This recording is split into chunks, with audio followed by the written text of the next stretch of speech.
الحمد لله رب العالمين والعاقبة للمتقين ولا عدوان إلا على الظالمين وأشهد أن لا إله إلا الله وحده لا شريك له ولي الصالحين وأشهد أن محمدا عبده ورسوله وصفيه من خلقه وخليله سيد الأولين والآخرين اللهم صل عليه وعلى آله وصحبه ومن اتبعهم بإحسان إلى يوم الدين أما بعد رب اشرح لي صدري ويسر لي أمري واحلل عقدة من لساني يفقهوا قولي. Mes frères et sœurs, assalamu alaikum wa rahmatullahi wa barakatuh. Dans cette nouvelle vidéo, j'ai envie de parler d'une parmi les qualités des pieux et des pieuses. Cette qualité est un comportement noble qui consiste à pardonner à ceux qui nous ont fait du mal. Bien sûr, quand on parle de pardon, tout de suite, chacun a ses petits flashs, chacun se remémore des scènes, des histoires douloureuses qu'il ou elle a connues. Et donc, quand on parle du pardon, c'est vrai, c'est une réalité, on ne parle pas d'une chose qui est facile. Qui est facile, pourquoi? Parce que l'ego, quand il se fait piétiner, injustement, par autrui, on est d'accord que quand quelqu'un piétine notre ego, nous fait du tort, que ce tort prend beaucoup de temps, etc., à un moment donné, nous on est des humains, on a du mal. Alors on peut pardonner une fois, deux fois, trois fois, mais quand ça se répète et que ça ne s'arrête plus, ça commence à devenir difficile. Alors, mon objectif ici n'est pas de traiter du cas par cas, mais de parler du pardon de manière générale. Le pardon de manière générale, mon frère ainsi que toi, ma sœur, n'apporte que fierté et absolution de nos péchés. Vous écoutez? Car beaucoup de gens pensent que quand on pardonne, c'est un signe de faiblesse. C'est un signe de faiblesse. Il pardonne tout le temps, lui, skin, il est pas assez costaud. Non, au contraire, c'est un signe de force que de pardonner. Dans un hadith rapporté par l'imam Muslim, le prophète a dit « Jamais pardon », et ça c'est un point super important, jamais pardon n'a, et ça c'est, subhanallah, si simplement tu retiens ce hadith-là, n'a ajouté à celui qui pardonne autre chose que de la fierté. Le prophète me dit « Jamais pardon n'a ajouté autre chose à celui qui pardonne que de la fierté. » Donc mon frère ainsi que toi ma soeur, c'est une fierté de pardonner. C'est une fierté, c'est une qualité, c'est une force, c'est un signe de piété. Et puis dans un autre hadith qui est rapporté par l'imam Ahmed ibn Abbas, le prophète a dit « Pardonne, il te sera pardonné. Pardonne, il te sera pardonné. » Et on est tous d'accord pour dire qu'on a tous besoin du pardon d'Allah subhanahu wa ta'ala. Et d'ailleurs, parmi les personnes à qui Allah ne pardonne pas, il y a ceux justement qui ne se pardonnent pas. Dans le hadith que vous connaissez sûrement, qui est rapporté par Muslim, Allah subhanahu wa ta'ala, le lundi et le jeudi, les œuvres lui sont exposées. Et Allah subhanahu wa ta'ala pardonne à tout le monde, excepté un mushrik et une personne qui a une animosité avec son frère. C'est-à-dire qu'une personne qui ne parle pas à son frère en islam. Il est dit retarder, écoutez bien, retarder son absolution jusqu'à ce qu'eux d'eux-mêmes se pardonnent. Donc mon frère, si tu veux qu'Allah subhanahu wa ta'ala te pardonne, ma soeur, si tu veux gagner le pardon d'Allah, commence par pardonner. Commence par. Je sais que c'est hyper difficile. Tu vas me dire, mais mon frère, tu sais pas ce que j'ai vécu. On va voir ensemble dans cette vidéo, Inch'Allah, je vais essayer d'être le plus concis possible, que déjà, la récompense du pardon, elle est tellement immense, elle est tellement grande qu'on devrait faire cet effort pour Allah tabarak wa ta'ala. Dans un long hadith, le hadith de Anas radiyallahu anhu, les compagnons, ils étaient en compagnie du prophète sallam, et puis ils l'ont vu sourire, jusqu'à ce que les compagnons ont vu ses incisives. Et Omar ibn Khattab radiyallahu anhu lui a dit que ma mère et mon père te servent de rançon au messager d'Allah. Dis-nous, pourquoi est-ce que tu as ri? Et là, il a dit que ce qui l'a fait rire, c'est deux hommes de sa communauté qui sont agenouillés devant le noble Seigneur Jalla fi'ulah. Le premier qui dit Allah, Ya Allah, rends-moi justice, venge-moi de celui-là. Ok? Et le deuxième de dire je n'ai plus de bonne action. Je n'ai plus de bonne action. En deux mots, Ya Allah, comment est-ce que je peux lui rembourser son dû? Et le premier de reprendre la parole en disant laisse-moi lui donner tous mes péchés. Allahu Akbar. Et là, le prophète m'a pleuré. Et il a pleuré, il a dit ce jour-là, donc le jour du jugement, ce sera un jour où les gens auront besoin, ce sera un jour où les gens auront besoin de quelqu'un qui porte leurs péchés. Allahu Akbar. Et donc le premier qui se plaignait de l'injustice, Allah tabaraka wa ta'ala lui a dit lève les yeux et regarde ces paradis. Et là quand il a regardé ce qu'il y avait dans le paradis, il a vu des minarets, il a vu des palais, hein, il a vu de l'or, de l'argent, il a vu des perles, il a vu des choses magnifiques. Il a dit ah Allah, à quel prophète appartiennent ces biens, ou à quel saint homme, ou à quel martyr. Et là Allah tabaraka wa ta'ala lui a dit ils appartiennent à celui qui en paye le prix. Et là il a dit et qui a les moyens d'en payer le prix. Et Allah subhanahu wa ta'ala lui a dit toi tu en as les moyens. Il a dit mais avec quoi? Il a dit avec le fait de pardonner à ton frère. Allahu Akbar. Allahu Akbar. Avec le fait de pardonner à ton frère, tu as accès à ces palais qui sont en or, ces perles, ces minarets en argent, etc. L'homme a été très étonné. Et là, quand il a su ça, Allah tabaraka wa ta'ala, après lui avoir dit ça, il a dit au Seigneur, je lui ai pardonné. Ô Seigneur, je lui ai pardonné. Allah lui a dit, alors prends ton frère, écoutez attentivement comment c'est beau, prends ton frère par la main et entre avec lui au paradis. Subhanallah, mon frère ainsi que toi ma soeur, t'aimerais pas rentrer au paradis? Si c'est le cas, il va falloir que tu fasses des efforts. Le prophète il a dit dans un autre hadith qui est rapporté par Tirmidhi, la marchandise d'Allah vaut cher, la marchandise d'Allah c'est le paradis. Tu veux le paradis, il va falloir que tu retrousses tes manches. Il y a des choses qui vont être faites qui ne seront pas faciles, qui mènent au paradis. Comme le fait de pardonner. Le fait de pardonner à quelqu'un qui n'a pas été correct avec toi, qui a été même injuste, qui t'a lésé, qui a pris tes biens, qui a sali ton honneur, etc. etc. Je sais que ce que je suis en train de dire là, beaucoup d'entre vous sont en train de dire mais mon frère, attends, viens d'abord analyser ma vie. Je ne peux pas faire du cas par cas, c'est impossible. On va voir un petit peu ensemble quelques histoires et voir comment nos ancêtres, à leur tête, un Nabi sallallahu alayhi wa sallam était et comment étaient les compagnons radiyallahu anhum. Quand on regarde un petit peu le prophète sallallahu alayhi wa sallam, durant sa vie, il a connu des difficultés. Il s'est fait chasser de la Mecque. Il va à Taïf pour chercher un soutien.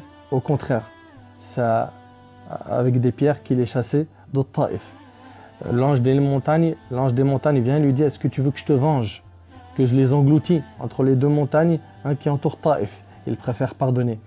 Le prophète sallam reçoit des calomnies concernant son épouse Aïcha radiyallahu anha. Le prophète sallam se fait combattre à plusieurs reprises, on torture ses compagnons, etc. Et le jour de la conquête de la Mecque, le Nabi sallallahu alayhi wa sallam, il pardonne. Il pardonne. Il leur dit, partez, vous êtes libres. Subhanallah. Il a pardonné alors que ce qu'il a subi de leur part était immense. Wallahi l'azim, c'était immense. Le prophète, quand il avait le choix entre pardonner et ne pas pardonner, il préférait pardonner. Alayhi salatu wassalam. Et Allah subhanahu wa ta'ala, il dit, wa an ta'fu aqrabu lit-taqwa. Allah subhanahu wa ta'ala, il dit, pardonner est plus proche de la piété. Mon frère ainsi que toi ma soeur, on est d'accord que chacun d'entre nous souhaite être un pieux, souhaite être une pieuse. Un pieux, c'est quelqu'un qui met entre lui et la colère d'Allah un mur. D'accord? C'est faire al-ma'mour wa tark al-mahdhour, faire ce qui est obligatoire et c'est ce qui est interdit. Ben mon frère, si tu veux te rapprocher de la piété, ainsi que toi ma soeur, pardonne. Pardonne. Je sais que c'est difficile, wallahi, je sais que c'est pas facile. Pardonne. Ensemble, on va essayer, Inch'Allah, de se rapprocher de cette qualité qui est celle du pardon. Le Nabi sallallahu alayhi wa sallam, donc, il pardonnait. Et c'est ce qu'il a transmis à ses compagnons radiyallahu anhum. Quand on regarde le meilleur compagnon du prophète Abu Bakr radiyallahu anhu, il avait à sa charge un homme qui s'appelait Mistah radiyallahu anhu.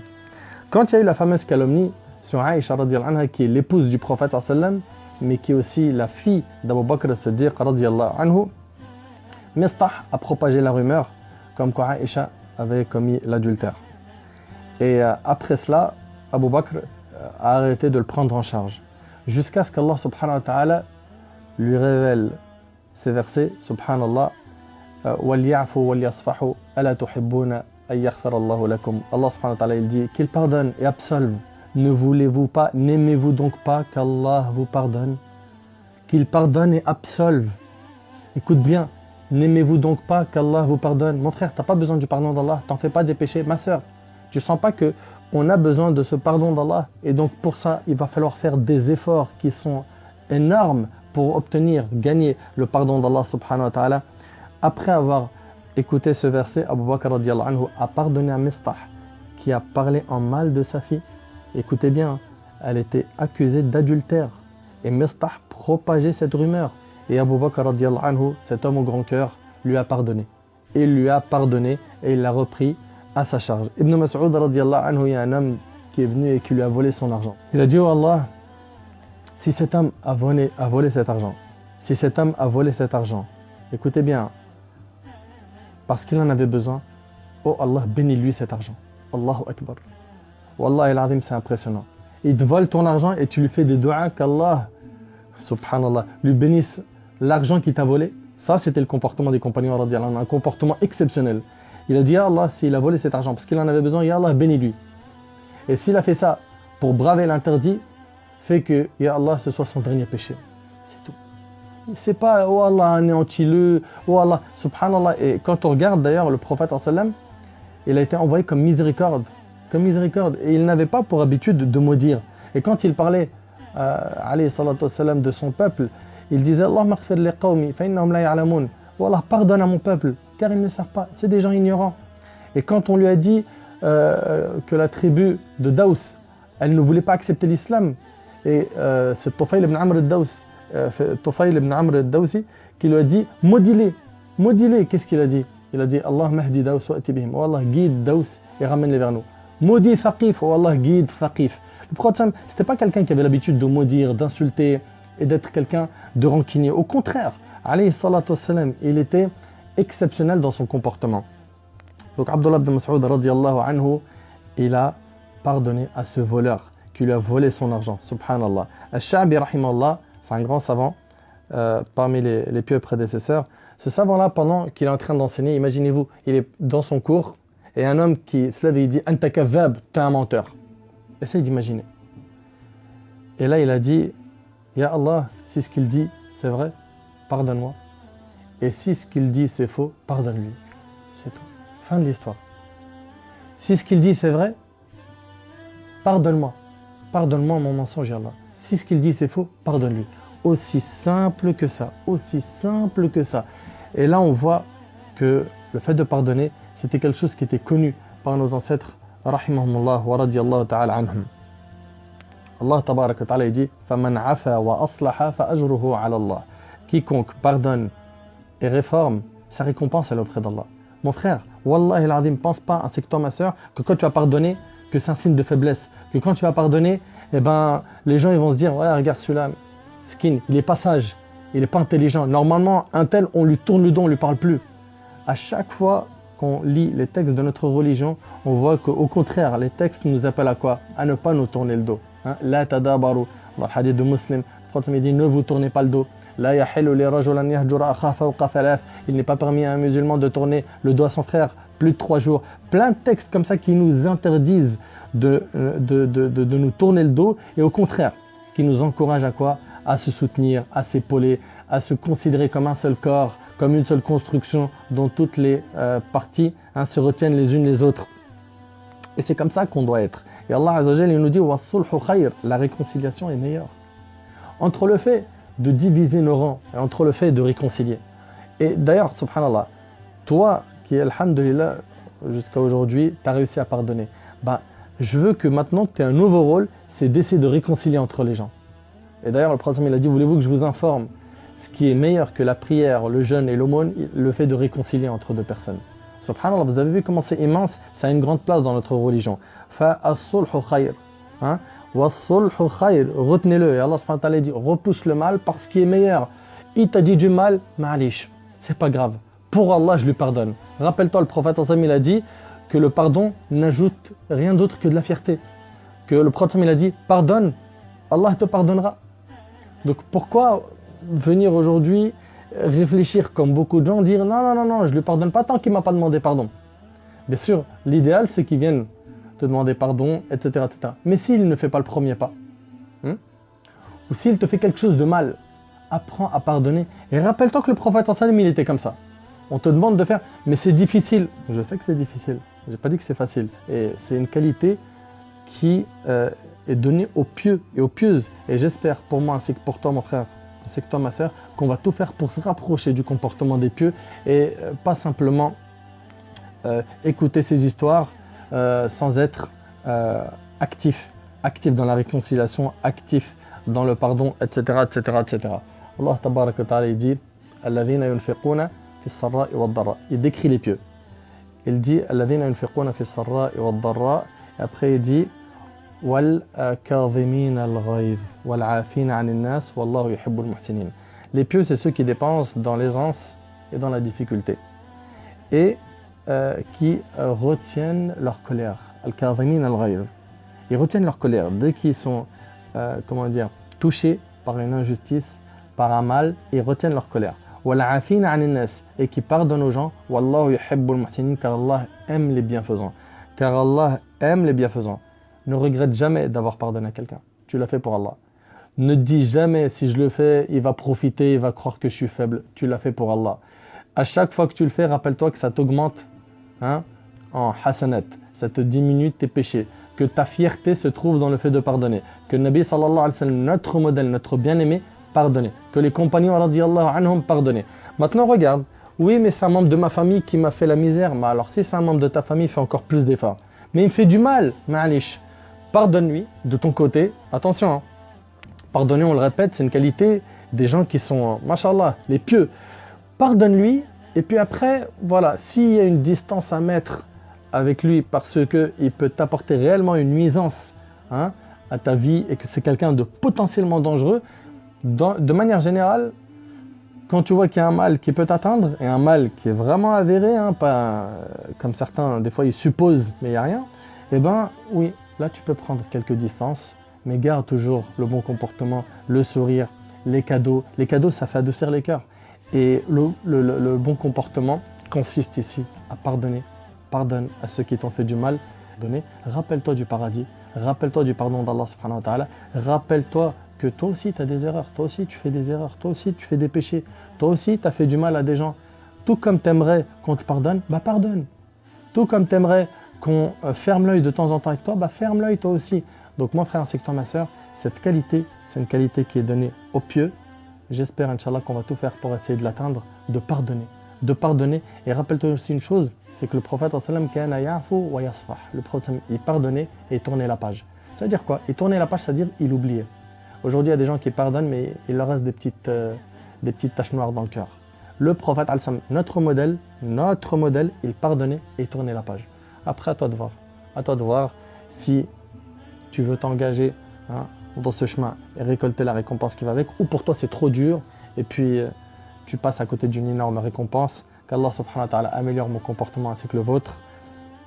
Si j'ai abordé avec vous ce sujet, c'est parce que je vous aime pour Allah subhanahu wa ta'ala et je sais que ce point-là, c'est un point douloureux que j'ai touché, le pardon. Et Inch'Allah, on sera tous à la hauteur. On fait des efforts pour Allah subhanahu wa ta'ala afin de récolter le succès ici-bas et dans l'au-delà. أسأل الله سبحانه وتعالى أن ينفعني بما قلت وأن ينفعكم بما سمعتم.